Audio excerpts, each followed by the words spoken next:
What up, nerds? Welcome back to the Nerdy Narrative.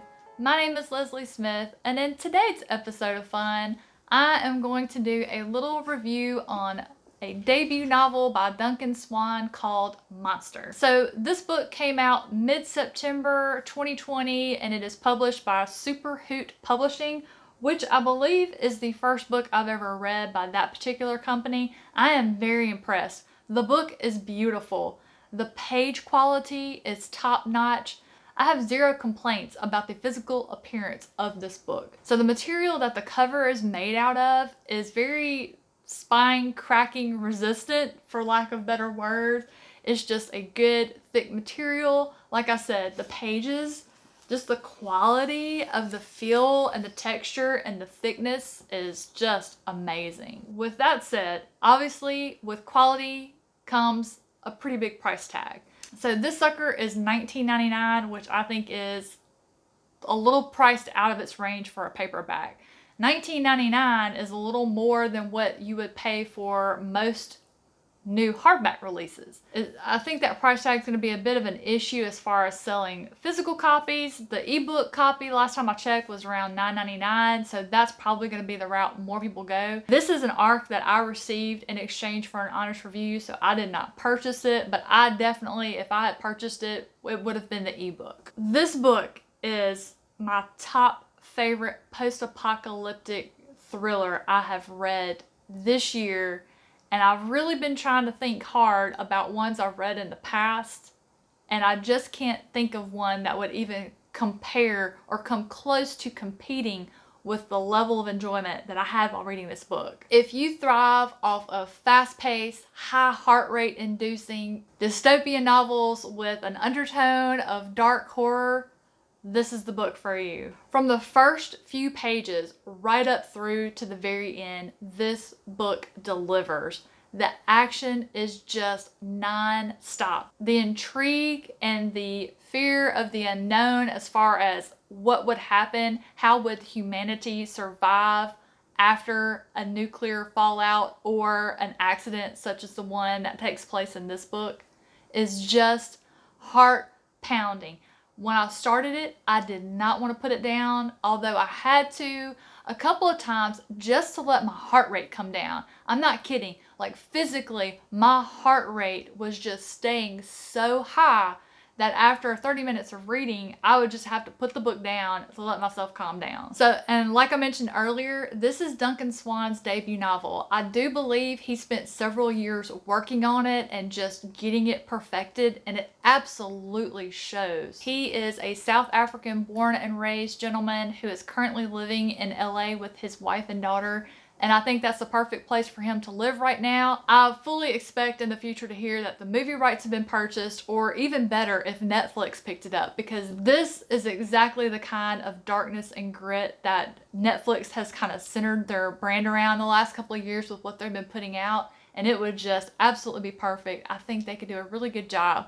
That also speaks for Duncan's writing style, because as I read it, I could see it in action in my head. It was just that well written. So the years he spent on it were definitely worth the wait. I am very excited that we're getting volume 2 next year. I wish it was sooner, because the way that this one ended left me needing the second volume immediately. I mean, he was really kind of wrong for what he did. I'm just going to leave it at that. So now that I have identified what kind of book it is, I've introduced you to Duncan Swan, let's talk about the plot. It is a science fiction novel, but the author writes it in a very clear and understanding way. It is a military sci-fi, and there are abbreviations, but he tells you what those abbreviations are. He explains the equipment so you're able to picture it if you're someone who is able to picture things as you read.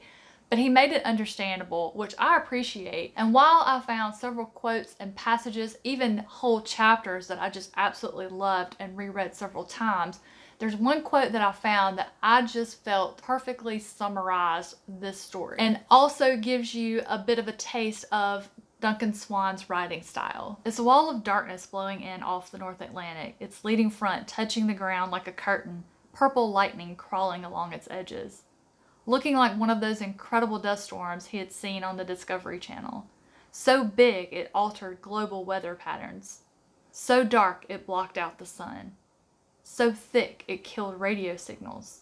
It was Armageddon, steamrolling the world at a walking pace, and in 3 weeks it would be here. Monstre is an exciting, fast-paced story of a scientific research experiment facility gone wrong and the fallout that happens because of it. An explosion of a facility in Switzerland gives birth to a very strange cloud, which has begun making its way, moving slowly across the world, destroying everything. So throughout the course of the story, we flip back and forth between the past and present. We start with day 0, which takes place over in Europe where the explosion occurs, and then day 89, which is in the States, which is basically watching that cloud make its way toward them and what humanity is doing and has done since day 0 over there. So as we flip back and forth between the past and present and we're building the story as far as what all happens, we're getting it from multiple POVs, which I really enjoy. I love multiple POVs. It helps just really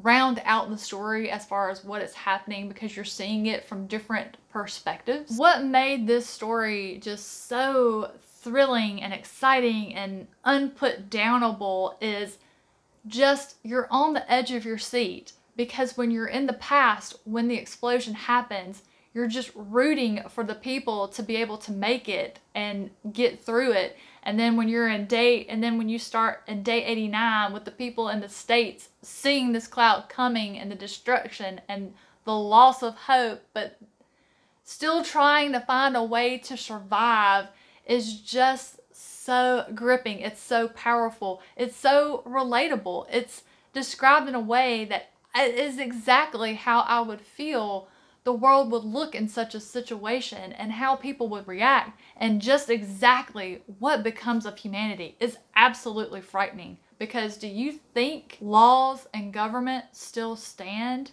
on day 89? No. These people don't just have the cloud to worry about. They have to worry about the freaking how depraved humanity has become, those that are still alive. Just intense. It's intense. I just absolutely lost myself in this book. I buddy read this with Brad Proctor and a few other folks in his Discord, and we just were back and forth. We really enjoyed it, loved talking about it. It's just a fantastic blend of courage, desperation, redemption, and just really shows how fragile the civilization of the world is. Highly recommend it. I gave it 5 stars on Goodreads. Literally not one single solitary thing this book could have done to make me any happier, except maybe have a lower price tag on the paperback and volume 2 already be out for me to purchase. Volume 2 will be an immediate top of the list read as soon as I can get my hands on it. And since we're talking about my star rating, on Goodreads as of filming, it has 75 total ratings with an average star rating of 4.2. So the people are liking it. So if you're still on the fence about if this book might be for you, definitely make use of those Goodreads reviews. Check them out, see if there's something in there that can help you decide one way or another. If you have read this book, please let me know in the comments down below. I would love to talk to more people about it. If you plan on reading this book, let me know, and please come to my Discord and talk to me about it. This is one I love to talk about. I will continue to talk about as long as I have somebody to talk about it with. I hope you enjoyed this review today. Guys, thank you so much for watching. Thank you for taking time out of your busy lives to see what's going on in my little corner of the world. Have a fantastic rest of your day, and I'll see you soon.